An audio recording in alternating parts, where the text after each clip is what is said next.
1 Coríntios capítulo 4, do verso 1 ao 5, está escrito assim: que os homens nos considerem como ministros de Cristo e despenseiros dos mistérios de Deus.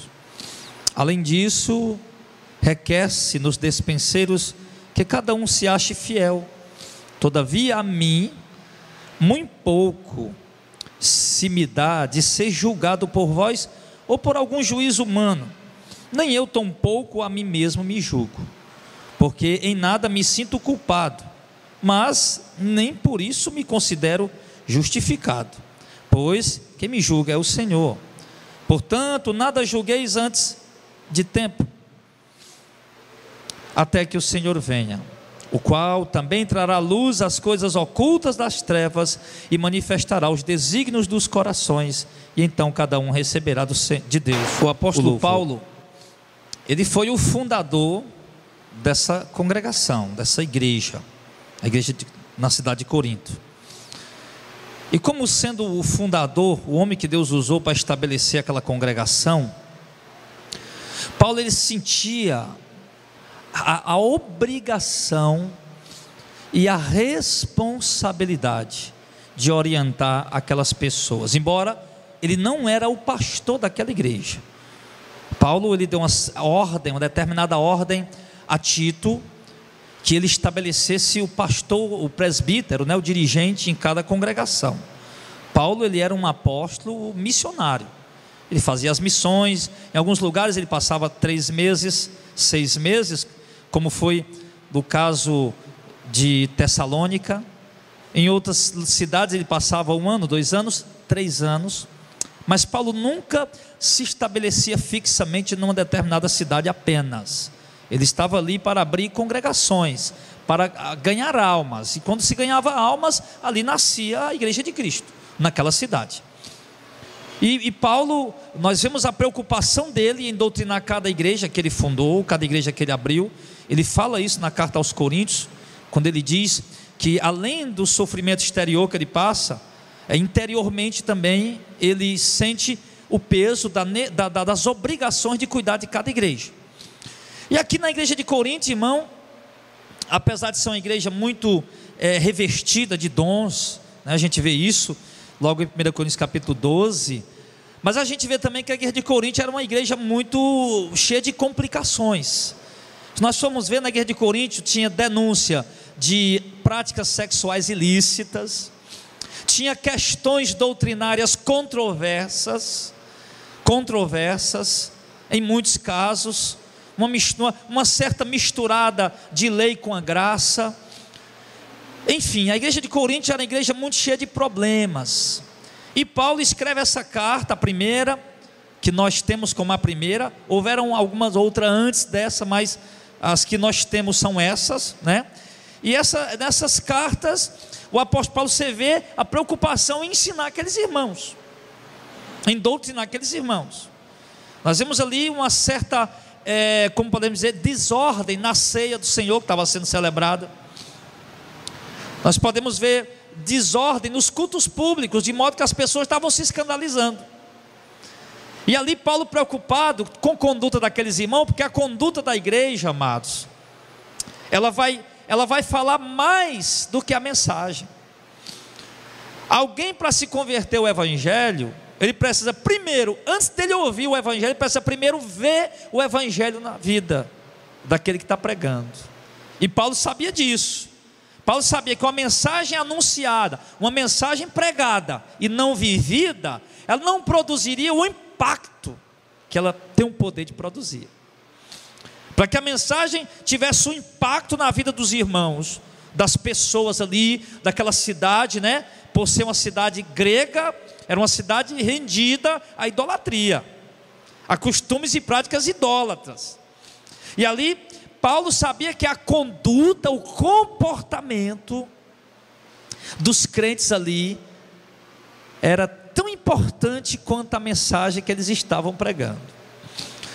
Então por isso que no verso 4, Paulo já vem falando das divisões que estava tendo dentro da igreja, as dissensões, né, que estava surgindo ali dentro, o partidarismo que estava surgindo ali, de modo que uns diziam, não, eu obedeço Paulo, não, pois eu obedeço Apolo, não, pois eu só obedeço Cristo, e estava vendo ali aquela divisão ali dentro da igreja, e depois Paulo vê de uma certa forma, uma conduta incoerente, uma conduta incorreta, uma conduta inconveniente, que estava dando mau testemunho para a sociedade e criando, né, gerando mal-estar dentro da igreja. E isso, amado, jamais pode acontecer no meio da igreja. Isso jamais pode acontecer em nosso meio. Se nós não tivermos uma boa conduta, nós vamos dar mau testemunho para quem está de fora e criar mal-estar para quem está dentro.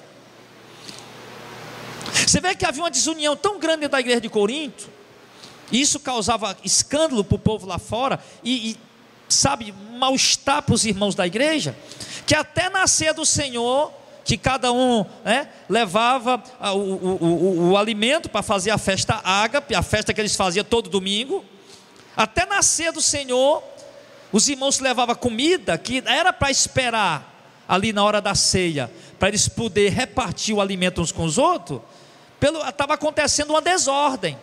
Alguns irmãos faziam um grupinho ali, aqueles que tinham mais condição, e já comia a comida deles, e tomava tanto vinho de modo que alguns chegavam até a se embriagar. Paulo fala isso. Ao passo que os irmãos mais pobres, que às vezes não tinham a condição de levar o alimento para a ceia, né? Chegar lá no momento da ceia também, participar da confraternização, e ali eles comerem também junto com os outros irmãos, ficava apenas olhando, porque não podia levar, e os outros que levavam comia e não dividia com os outros irmãos. Então, irmão, enfim, havia diversas práticas dentro da igreja de Corinto, né? Você vê lá Paulo falando em 1 Coríntios capítulo 12, capítulo 13, capítulo 14, Paulo abordando ali a respeito dos dons, que o povo está se escandalizado, a forma como vocês estão exercendo o dom de Deus. Vocês, ao invés de edificar a igreja, estão criando bagunça, está chegando gente que não é crente da igreja, Paulo fala isso, e está ficando escandalizado, vocês tudo falando língua ao mesmo tempo, enfim. E Paulo está escrevendo a carta para orientar a igreja. Você vê vários momentos Paulo doutrinando. Tem hora que Paulo vai falar sobre o alimento, sobre a comida. Tem hora que Paulo vai falar sobre a questão do uso do véu, do cabelo comprido das irmãs. Tem hora que Paulo vai falar sobre a questão da ceia. Tem hora que Paulo vai tentar ensinar os irmãos como é que se exerce os dons no culto público. Enfim, você vê que essa carta realmente ela está direcionada mesmo, feita mesmo com o propósito de doutrinar aquela igreja que está meia fora de contexto, né? Está meio desorganizada. E aqui nesse momento, irmão, no capítulo 4, no verso 1, eu achei interessante, muito interessante isso, porque Paulo diz algo muito forte. Você vai entender comigo o que Paulo está dizendo isso, que os homens nos considerem como ministros de Cristo, e despenseiro dos mistérios de Deus. Olha o que Paulo está dizendo, irmão, eu posso me autoconsiderar um ministro de Cristo, eu posso me autoconsiderar um despenseiro dos mistérios de Deus, mas será que o diácono Auricelli me considera um ministro de Cristo? Será que o diácono Auricelli me considera como um despenseiro dos mistérios de Deus? Alguém que nesse tempo presente recebeu sim a revelação de Deus para entregar?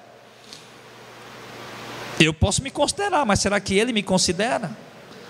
Você pode se considerar isso que Paulo está falando para aquela igreja nesse momento, e é isso que eu quero aplicar para nós. Você pode até se considerar um crente. Quem se considera crente aí, diga amém. Se considera um servo de Deus, amém? Você pode até se considerar uma mulher de Deus, você pode até se considerar um homem de Deus, você pode até se considerar um servo fiel, você pode até se considerar alguém que tem a verdade, que leva a verdade, mas a pergunta não é essa, porque a gente sempre vai achar que a gente está certo,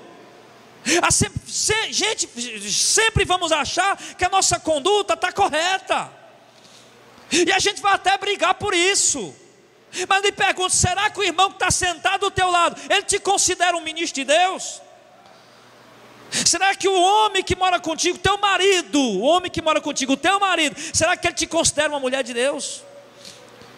Será que a tua esposa te considera um homem de Deus? Será que os teus filhos te consideram pais e mães de Deus?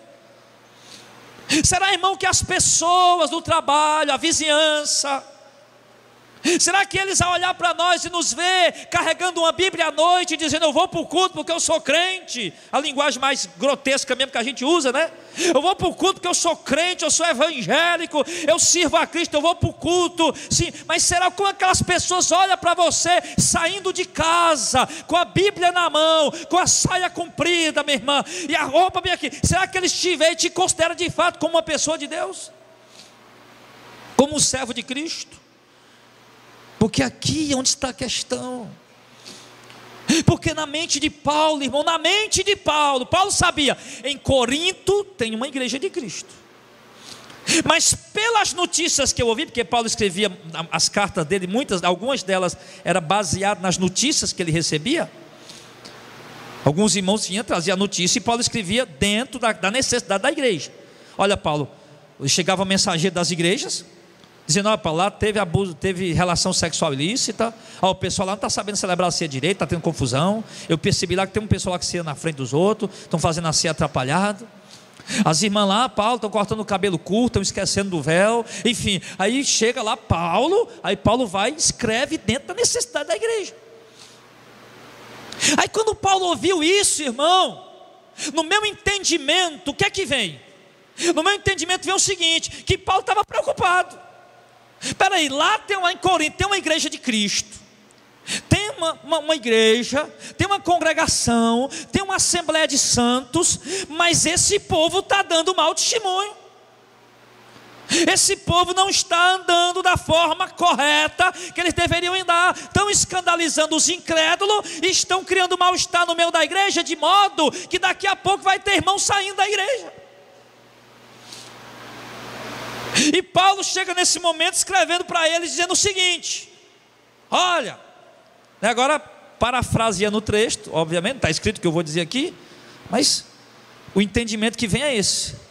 É como Paulo estivesse dizendo, se Paulo estivesse dizendo: olha, eu sei que vocês são crentes, eu sei que vocês se consideram crente, eu sei que vocês se vê como ministros de Deus, como servos de Deus, como homem e mulher de Deus, mas será que o povo aí da cidade que vocês moram está vendo vocês assim? Paulo estava levando os irmãos a analisar o tipo de cristianismo que eles estavam vivendo. Paulo estava tentando levar aquela igreja, a cada um a se olhar para si, porque parece que os irmãos estavam olhando muito para os outros. Parece que os irmãos estavam muito preocupados com a vida do irmão que está sentado ao lado dele. Parece que os irmãos estavam muito preocupados com a vida do irmão que sentava atrás dele, na frente dele, e estava esquecendo de si. Parece que aquela igreja estava muito preocupada: nós somos servos de Deus, nós somos salvos, e estava esquecendo de dar o testemunho que a igreja tem que dar. Porque eu vou lhe dizer uma coisa aqui, meu irmão, preste bem atenção. Uma cidade, para ser abalada pela pregação do Evangelho, primeiro ela precisa ver vida do Evangelho na vida dos cristãos. Uma cidade, para ser impactada com a pregação do Evangelho, primeiro precisa ver os cristãos vivendo no Evangelho. E eu quero dizer que essa situação está acontecendo aqui no Brasil. O povo brasileiro não está nada impactado com as mensagens que têm sido pregadas, nem em rádio, nem em televisão, nem em rua, nem no púlpito das igrejas. Por quê? Porque escutam uma mensagem que não se vê o povo vivendo. Aí, como os falsos profetas começaram a perceber que a mensagem da santidade, da santificação, da cruz, da renúncia, o povo não estava vivendo, e a sociedade não estava vendo o povo viver, eles mudaram a mensagem. Mudaram a mensagem para a mensagem libertina, a mensagem da doutrina da libertinagem. Porque agora não se prega mais renúncia nem santidade, nem cruz, nada disso. Nem abrir mão para ajudar pobre, necessitado, não se prega nada disso. Aí como a igreja estava pregando, os pastores estavam pregando e o povo não estava vivendo, e a sociedade olhava e não via nada disso, eles mudaram a mensagem, trocaram a mensagem da renúncia, do estender a mão para o pobre necessitado, por dividir com quem precisa, para a mensagem do ajunta, do acumula, do fica rico. Aí agora o povo escuta o pastor pregando fique rico e está vendo os crentes ficando ricos, pronto. Agora o povo está vendo os crentes vivendo o evangelho, falso evangelho, mas é um evangelho. Mas a questão é, irmão, seja a cidade de Corinto, seja a cidade de Tessalônica, seja a cidade de Fortaleza, seja o Brasil, seja qualquer cidade que for, ela precisa, a cidade, a população precisa ver em nós que somos despenseiros de Cristo, ministros de Deus. Eles precisam ver isso. O Brasil precisa ligar um canal de TV e ouvir os pregadores pregando a verdade e vivendo a verdade. O Brasil precisa ligar, sintonizar na emissora de rádio e ouvir os pastores pregando a verdade e vivendo a verdade. A pregação do renunciar, do de graça receber, de graça dar. A pregação do estender a mão, do socorro urgente, não para os pastores milionários, mas o socorro urgente para os irmãos que estão de fato necessitados. Porque eu vejo campanha por aí, igreja, né? A campanha do socorro urgente, socorro esta obra urgentemente. Obra milionária, está precisando de socorro não. Que está precisando de socorro é o coitado dos irmãos que estão ali dando até as tripas para poder sustentar aqueles mercenários. Então, meus amados irmãos, eu lhe pergunto, que os homens nos considerem como ministros de Cristo, será que os homens estão considerando a igreja evangélica como ministros de Cristo? Porque o que é ser um ministro? Um ministro, por exemplo, se eu fosse um ministro da educação, né, eu estaria ministrando sobre a questão de educação. Esse é o meu trabalho, meu envolvimento do ministro da educação é com a educação. Se eu fosse um ministro da saúde, o meu trabalho, meus projetos, minha dedicação, minha obra seria girando em torno de saúde. Nós temos isso aqui no Brasil, ministro disso, ministro daquilo, né? Mas quando Paulo diz que nós somos ministros de Cristo, ele está falando que nossas obras, nossos projetos giram em torno da obra de Cristo.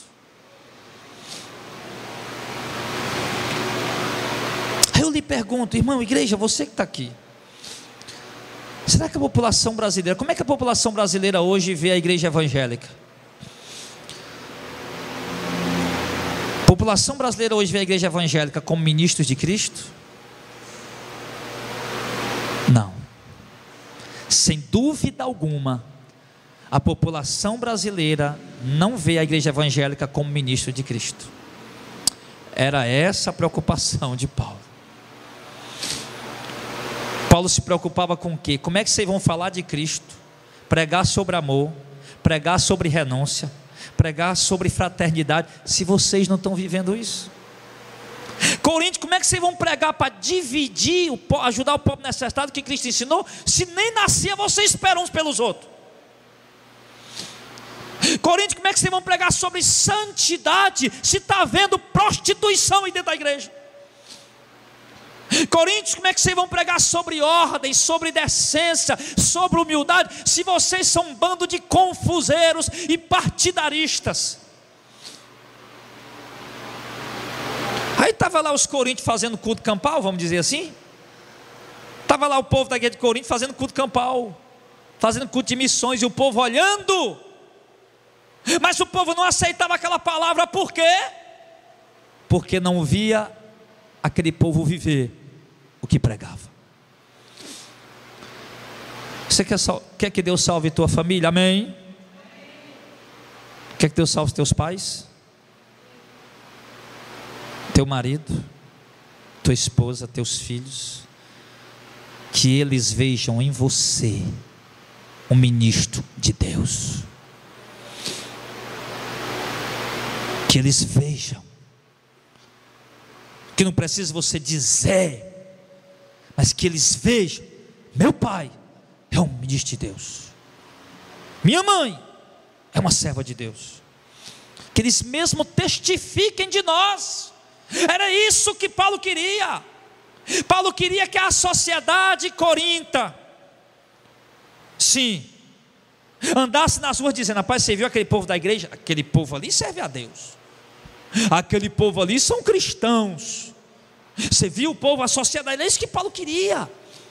Que as pessoas que não eram convertidas, sentadas nas calçadas de suas casas, ou nos restaurantes, ou nos bares, ou nas ruas, ou nas lanchonetes, ou nos supermercados, encontrando-se uns com os outros e reconhecendo que eles eram ministros de Cristo.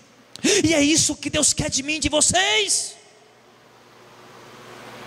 É isso que Deus quer de nós. Que as pessoas que nos conhecem se encontrem aonde quer que seja, nos bares, nas festas, nos supermercados, nas filas de banco, nos hospitais, e diga: lá perto da minha casa tem um ministro de Deus, lá perto da minha casa tem uma mulher de Deus. É isso que Deus quer de nós. Era essa a preocupação do apóstolo Paulo. Só que para que nós, irmão, possamos ser considerados como ministros de Cristo e como despenseiros dos mistérios de Deus, irmão, é preciso que nós passemos de fato a viver o Evangelho. Que o Evangelho não seja apenas uma mensagem bonita, uma história bela, um conto bonito, mas que seja a nossa regra de fé e prática, a única regra de fé e prática. Somente ela, a doutrina, a escritura, seja a nossa regra de fé e prática. Que nós, ao olharmos para o Evangelho, se nós queremos ser considerados pelos outros ministros de Cristo, para a glória de Deus, você não se sente bem quando alguém chega e diz: rapaz, você mudou muito. É ou não é? Para a glória de Deus, você não se sente bem? E a mãe, um filho, um irmão, um familiar, ou alguém que do trabalho diz: rapaz, você mudou, você está diferente. Eu vejo uma luz, eu vejo um brilho, eu vejo você mais sereno, mais calmo, mais tranquilo. Paz, o que é que está vendo? E a gente fica feliz com aquilo. Então, irmão, e isso vai dar bom testemunho para o Evangelho. Isso vai dar bom testemunho para Cristo. Isso vai glorificar e honrar o nosso Senhor, nosso Salvador. Isso vai glorificar e honrar o santo Evangelho que está desonrado. Sabe que é uma das coisas que eu peço a Deus em oração, quando eu oro pelo ministério, pela mensagem que Deus tem nos revelado para pregar? Peço a Deus: Senhor, nos dê condição, capacidade de resgatar a moral do Evangelho, de resgatar, Senhor, a honra do Evangelho que foi perdida, que os homens desonraram e macularam. Nos dê a honra de viver de uma forma, de pregar de uma forma, de viver de uma maneira que o Evangelho venha a ser honrado, que o Evangelho volte a ser honrado. Porque hoje para muitos o Evangelho virou negócio, ou não é? Eu digo para o povo lá de fora, na boca deles, o que é? Todo pastor é ladrão, toda igreja é corrupta.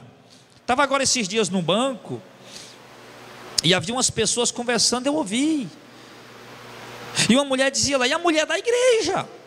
Depois ela se identificou e disse qual era a igreja delas. Não, toda igreja rouba. Toda igreja rouba. Aí o cara: rapaz, rouba não, porque a minha mulher é tesoureira da igreja, lá ninguém tira nem um centavo. Aí começa lá a conversar os dois, né? Porque na mente das pessoas é isso. E o que é isso? Desonrando o Evangelho. Por quê? Por causa da conduta, da obra daqueles que se dizem ser Evangelho. Aí para o povo o que é que virou? O Evangelho virou negócio. E de fato virou mesmo. Porque tem gente abrindo igreja apenas como fonte de lucro. Tem gente abrindo igreja apenas como fonte de renda. Pastores mesmo, isso não é longe não, aqui em Fortaleza. Empresário chegando para o pastor: bora abrir igreja, eu tenho dinheiro, nós montamos a estrutura, tu é o pastor, pronto, nós dividimos a renda. Isso acontece aqui em Fortaleza, irmão. Isso acontece. Já vieram fazer esse tipo de proposta para mim com chacota, mas você já sabe, ouviu o que não queria, né? Mas veio. Por quê? Porque na visão dos ímpios, dos incrédulos, né? Pastor é um homem de negócio, pastor é um empreendedor da fé, é um homem que prega, que sabe pedir dízimo e oferta e que sabe como apurar dinheiro às custas da fé dos irmãos. E tudo isso tem manchado a imagem do Evangelho. E Paulo estava preocupado com isso. E nós não podemos ficar menos preocupados do que Paulo. Porque Paulo era um homem que zelava pela palavra e pela igreja. Ele diz em uma de suas cartas: eu tenho zelo de vós como o zelo de Deus. Estou preparando vocês para vos apresentar a um esposo, a saber, a Cristo, como uma virgem pura. E Paulo falava da preocupação que ele tinha pela igreja, a preocupação que ele tinha pela imagem do Evangelho. Tanto é que ele diz: nós zelamos pelo que é honesto, não somente diante de Deus, mas também diante dos homens. Por quê? Porque Paulo tinha preocupação com o testemunho. Ele manda fugir da aparência do mal, não manda? Ele diz que todas as coisas não são lícitas, mas nem tudo convém. Porque Paulo diz: eu posso fazer tudo, mas nem tudo é conveniente que eu faça, então eu não vou fazer. Ele chega até a dizer: olha, se eu comer carne e beber vinho e escandalizar meu irmão, nunca mais eu como carne nem provo em vinho, porque a minha conduta está fazendo alguém tropeçar, alguém escandalizar. Então Paulo se preocupava com a aparência, com a conduta que alguns irmãos, né, que se dizem reformados, porque eu não acredito numa igreja reformada que não preze por santidade. Para mim, a igreja reformada preza por santidade. Aí o cara da igreja que diz que é da igreja reformada vem dizer que isso esqueci a palavra agora, como? Legalismo. Ah, pastor Jardel, sua pregação é legalista, porque você prega que as irmãs não pode usar o shortinho, não pode ir na praia de biquíni, né? Não pode usar pinturas extravagantes. Sua pregação é legalista. Eu digo: não, meu irmão, minha pregação não é legalista. Se isso é legalista, então a mensagem de Paulo para Timóteo, a mensagem de Pedro falando sobre isso é legalismo também. Era doutrina de comportamento, ensinamento de como se conduzir no meio da sociedade para não escandalizar ninguém. Não é porque a irmã botou um brinco grande ela vai para o inferno por isso, mas ela vai escandalizar isso. Ela mostra uma aparência, irmão, de uma mulher de uma vida corrompida, distante do Evangelho, de uma mulher cheia de vaidade, cheia de ostentação. E Paulo diz: tira esse fermento velho e coloca o fermento novo. Paulo tinha sim preocupação, irmão, com a imagem da igreja, com a conduta dos crentes. A imagem da igreja, ela aparece pela tua conduta. Sabe quando a irmã Socorrinha lá no lugar que ela mora, distante de tudo e de todos, mas quando alguém vê ela fazendo uma coisa errada, que Deus o livre, né? Dando um exemplo dela aqui, que ela não faz, eu sei, mas a Socorrinha fazendo coisa errada, olha os crentes. Não é a Socorrinha, é os crentes, né? Olha o irmão da igreja do pastor Jardel, que é assim que as pessoas falam, né? A igreja não é minha, lógico. Olha aquele irmão da igreja do pastor Jardel, não é ele não, que prega santidade, repreende. Olha o irmão da igreja do pastor Jardel aí, ó. Olha os crentes aí da igreja aí, ó. É assim que eles falam. E assim, meu irmão, as pessoas vão endurecendo o coração cada vez mais.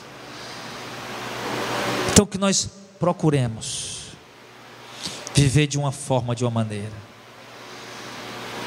como disse Paulo, para não pôr tropeço nem a judeu nem a grego, nem a escravo nem a livre, nem a convertido e nem a não convertido. Nós viemos viver de uma maneira que quando de repente, por uma surpresa, alguma pessoa chegar aqui e ver você: ai, aquele cabo ali é crente, rapaz, ele me comprou e não pagou não. Opa, aquele cabo ali é crente, ele me vendeu um celular falsificado, é agora. Opa, ele alugou minha casa, passou 3 meses e não pagou aluguel. Epa, olha o irmão ali, ó, ele é crente, eu não sabia. Aí como Deus vai voltar, irmão? Vai voltar com uma boa imagem?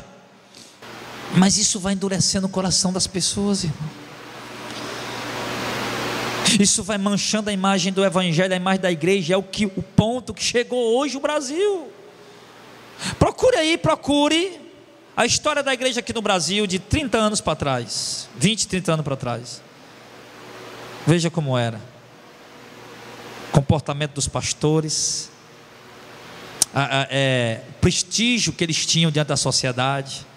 Se um pastor chegasse num lugar, um crente chegasse num lugar para comprar, não, esse é crente, pode levar. Pode levar. Sabia que pagava. Sabia que ela era acima. Sabia que era honesto, sabia que era um povo honesto, povo direito, povo de boa conduta, povo de compromisso, de responsabilidade. As mulheres se vestiam com santidade, com pudor. Os homens andavam com ordem e com decência.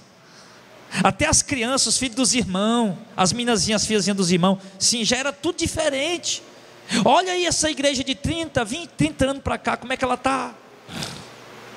Hoje o pastor não tem mais bom nome na praça.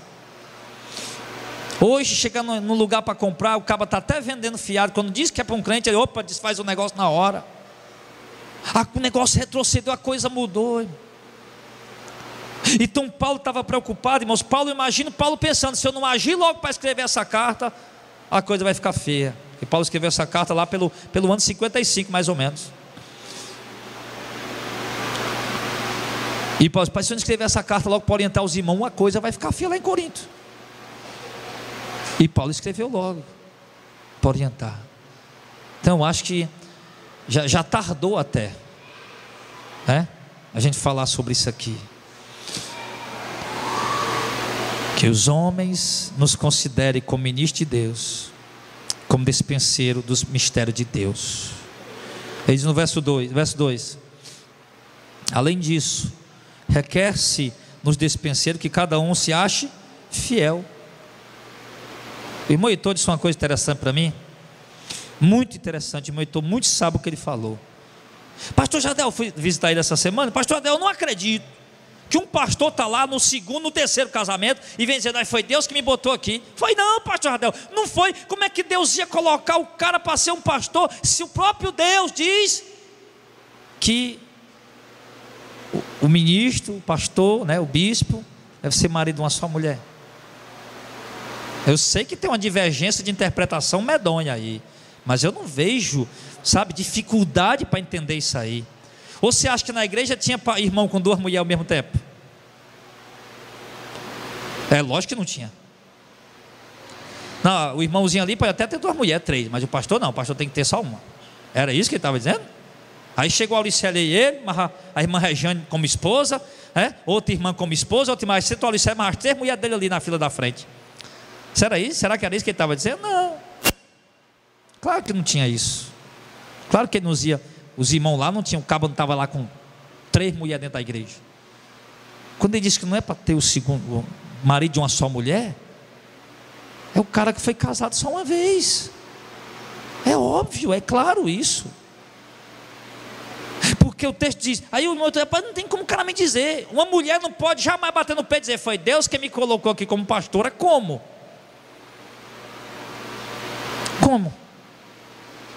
Que a gente já falou sobre esse assunto, que a mulher não tem autoridade para exercer esse ministério pastoral. Como é que ela vai dizer que foi Deus que botou ela ali? Não foi. É igual aqueles pastores que diz: olha, irmão, Deus me revelou para nós fazer 7 semanas aqui, 7 semanas da prosperidade. E Deus me revelou também, irmão, que eu vou cortar esse lenço aqui. Primeiro eu vou mergulhar aí no azeite, né? O azeite lá de Israel eu vou cortar em pedacinho aqui para dar para o irmão 7 semanas. Toda semana você vai receber um pedacinho desse pano aqui. Não é isso que as igrejas faz? Foi Deus que me revelou. Quem foi Deus que revelou coisa nenhuma isso aí? Deus agora tornou-se um idólatra para ensinar idolatria? Ele diz, irmão, além disso requer-se nos despenseiros que cada um se ache fiel. Um homem, uma mulher, para de fato alguém reconhecer ele como sendo um ministro de Cristo, um despenseiro dos mistérios de Deus, ele precisa ser um servo fiel. Os irmãos não estão dormindo não, né? Estão acordados mesmo. precisa ser um servo fiel. E o que é que se fala de fidelidade? O que é um cônjuge fiel, um marido fiel? É um marido que não trai a sua esposa. O que é um funcionário fiel? É um funcionário que não rouba o seu patrão. E quando ele coloca a fidelidade, o servo, o despenseiro, né? O despenseiro de Cristo, o ministro de Cristo, o despenseiro dos mistérios de Deus, ele tem que ser fiel. Fiel à doutrina, fiel aos ensinamentos, fiel de fato naquilo que a Bíblia diz, naquilo que a Bíblia ensina, naquilo que a Bíblia fala.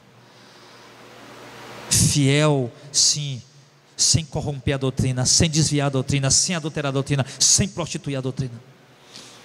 Fiel, sem trair a Deus e a sua palavra. Fiel. Um homem que anda à risca, que anda na justiça, que anda na verdade, que faz o que é certo, que honra. Esse é o ser fiel. E ele diz, no verso 3: todavia a mim, Paulo, muito pouco se me dá de ser julgado por vocês, ou por algum juízo humano, nem eu tampouco a mim mesmo me julgo, porque em nada me sinto culpado, mas nem por isso me considero justificado, pois quem me julga é o Senhor. O que Paulo está dizendo? Paulo está dizendo agora que, olha, eu não, a mim muito pouco se me dá de ser julgado por vocês. Eu não quero ser julgado por vocês, não é de competência de vocês me julgarem, vocês não têm essa competência, essa autoridade, esse poder de me julgar. Por que Paulo estava falando isso? Porque o ministério apostólico de Paulo foi um ministério perseguido e rejeitado por muitos. Muitos não consideravam Paulo como de fato um apóstolo de Cristo. Você vê lá em Coríntios, acho que no capítulo 9, 1 Coríntios 9 ou 2 Coríntios 9, Paulo está defendendo ali o seu apostolado. Em algumas outras passagens, dentro das duas cartas de Coríntios, em alguns capítulos você vai ver Paulo defendendo o selo do seu apostolado, vai falar das marcas do apostolado dele, das características do apostolado, vai mostrar que tudo que os outros apóstolos tinham, ele tinha também. Paulo defende a autoridade apostólica dele. Mas tinha gente que não defendia, e principalmente esse povo que não aceitava o apostolado de Paulo, judeus, porque achava que o evangelho que Paulo pregava para os gentios era um evangelho deturpado, porque Paulo não ensinava gentio a pagar dízimo, Paulo não ensinava gentio você já sabe, né? É todo cidadão do mundo que não é judeu. Paulo era o apóstolo dos gentios, Paulo não ensinava gentio a pagar dízimo, a fazer campanha. Paulo não ensinava os gentios a guardar a lei de Moisés, a fazer sacrifício, a se abster de determinado tipo de comida. Paulo não ensinava nada disso. E crentes judeus se levantava contra o ministério de Paulo, se opunham ao ministério de Paulo. Inclusive, meu irmão, ali no primeiro século houve essa confusão, ela se estendeu por muitos anos. Você vê que uma hora, quando Pedro está longe da Judéia, está lá com Paulo, não me lembro qual a cidade agora, numa cidade gentil, está lá com os irmãos gentios, Pedro está comendo do mesmo jeito do gentio, comendo junto com eles, a mesma comida deles. Quando chegam os crentes lá da Judéia, Pedro se afasta do gentio, aí se junta com o judeu, vai comer igual os judeus. Aí Paulo repreende ele: Pedro, como é que tu é um judeu, está comendo igual o gentio? Aí agora que o judeu chegou, tu vai comer igual o judeu, rapaz? E havia essa confusão na igreja. Sim. Mas aí por isso que muitos não aceitavam a autoridade apostólica de Paulo, ficava julgando ele, como se Paulo estivesse pregando um evangelho distorcido, um evangelho diferente, deturpado. Não, Paulo estava pregando o evangelho para salvar a humanidade, o evangelho que Cristo vai usar para julgar. E ali Paulo estava sendo julgado, mas Paulo diz: olha, e o que é que dá a entender quando Paulo diz isso aqui? Que dá a entender que alguns crentes de Corinto estão com a mente contaminada em relação a Paulo, estão com dúvida em relação a Paulo. E parece que já surgiu ali, Paulo recebeu informação. Paulo está escrevendo baseado nas informações que ele recebeu de algum irmão que viu o que estava acontecendo lá em Coríntio. Aí, parece até que Paulo está mostrando nessas palavras que há entre os coríntios um tititi lá em relação ao ministério de Paulo. E Paulo está dizendo aqui, olha, eu não aceito ser julgado por vocês. Vocês não têm essa autoridade para estar me julgando. E Paulo diz, nem eu tampouco me julgo a mim mesmo. E se eu me... E Paulo diz, e se eu me julgo a mim mesmo, né? Eu não me sinto culpado de nada. Eu faço... Paulo está dizendo assim, é bom a gente se julgar a si mesmo. Isso é importante. Mas Paulo diz, quando eu me julgo a mim mesmo, eu não me vejo culpado de nada, transgressor de nada. Mas nem por isso eu me considero justo, porque é o Senhor quem vai me julgar. Paulo coloca dessa maneira. Aí aprendemos outra coisa aqui para nós, irmãos. As pessoas que julgam você, pessoas nos julgam. Julgam ou não julgam? Julgam. As pessoas nos julgam. Mas no caso aqui, Paulo está dizendo que os irmãos estavam julgando ele, eles não tinham esse direito de julgar e estavam julgando errado. Porque Paulo diz, vocês me julgam aí, mas você não tem direito de me julgar. Quando eu me julgo, eu não vejo as culpas que vocês estão dizendo que eu tenho, não. Mas a pergunta que eu faço para você é essa: as pessoas que estão julgando você, será que elas estão erradas também, igual estava quando julgava Paulo? Ou será que é pior? Será que as pessoas que estão julgando você, será que elas estão certas? As pessoas que dizem que você é um mentiroso, julga você como sendo um mentiroso, será que elas estão certas ou erradas? As pessoas que julgam que você é um enrolão, um enganador, um trapaceiro, sei lá o que mais, será que elas estão certas ou erradas? Primeiro, claro, elas não têm o direito de nos julgar. Mas se estão nos julgando, Paulo disse, eu me julguei a mim mesmo e não vi essa acusação que vocês fazem, eu não encontrei em mim. Eu não me vejo fazendo isso. Claro que nem por isso eu me sinto justificado. Paulo disse, porque é Jesus quem vai me julgar. Mas e você, irmão?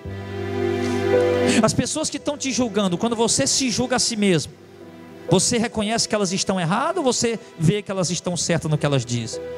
Porque se você reconhece no que as pessoas falam de você, julgam você, que elas estão erradas, glória a Deus por isso. Todavia o Senhor vai te julgar.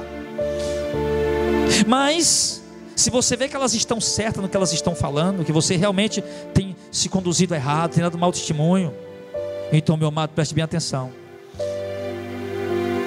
Então reveja a sua conduta. Não que nós vamos prestar conta com elas, porque nós vamos, como Paulo disse, vamos ser julgados pelo Senhor. Mas se o que as pessoas estão julgando de você é verdade, quanto mais o juízo de Deus. As pessoas não podem te condenar, te lançar no inferno, mas Deus pode. E João disse isso na sua primeira epístola: se a minha consciência me acusa, maior é Deus. Então, se tem alguém julgando você, dizendo isso e aquilo de você, e quando você se julga a si mesmo e vê que eles estão certos, a tua consciência te acusa, então você precisa mudar.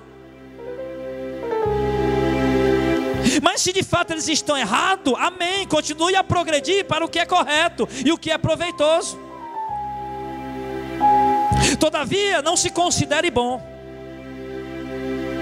porque tenha certeza, quem vai lhe julgar é um Deus que é santo, santo, santo. E para concluir, no verso 5: portanto, nada julgueis antes do tempo, ou seja, não julguem nada antes do tempo, antes do momento certo, antes da hora certa, até que o Senhor venha. Não julguem nada antes do tempo. Lembra da parábola do joio e do trigo?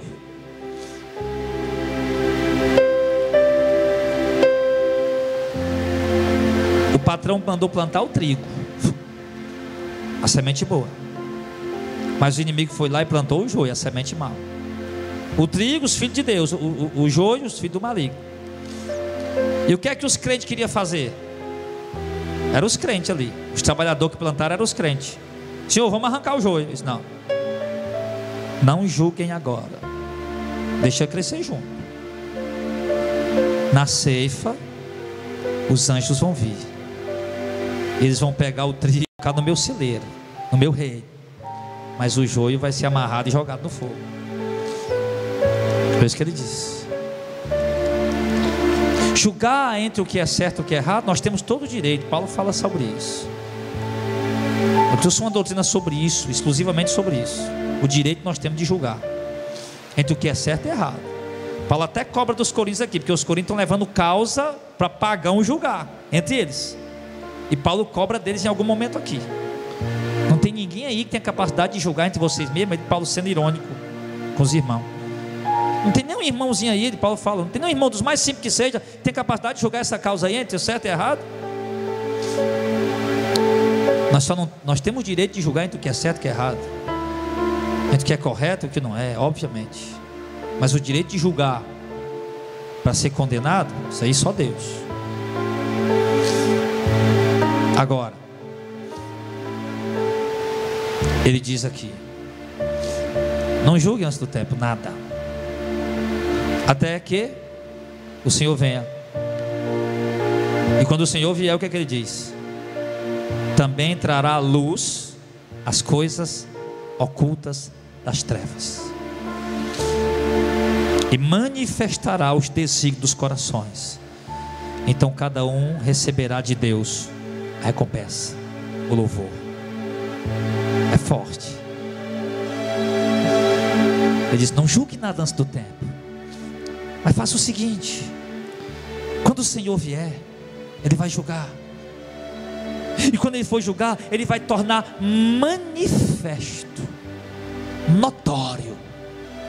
As pessoas que estarão no dia do julgamento, diante do julgamento, elas vão conhecer os segredos do coração de cada um dos homens, as vontades dos homens, que passavam no coração dos homens, os desejos, as suas vontades, a motivação pelos quais eles faziam isto ou aquilo, vai ser manifesto diante de todos. Aí sim, vocês vão saber o que realmente havia no coração de cada homem naquele dia. Vocês vão saber, por exemplo, se aquele irmão que dava a oferta, ele dava de fato porque amava a obra, ou dava barganhando com Deus, esperando 10 vezes mais. Vocês vão ver no dia do julgamento,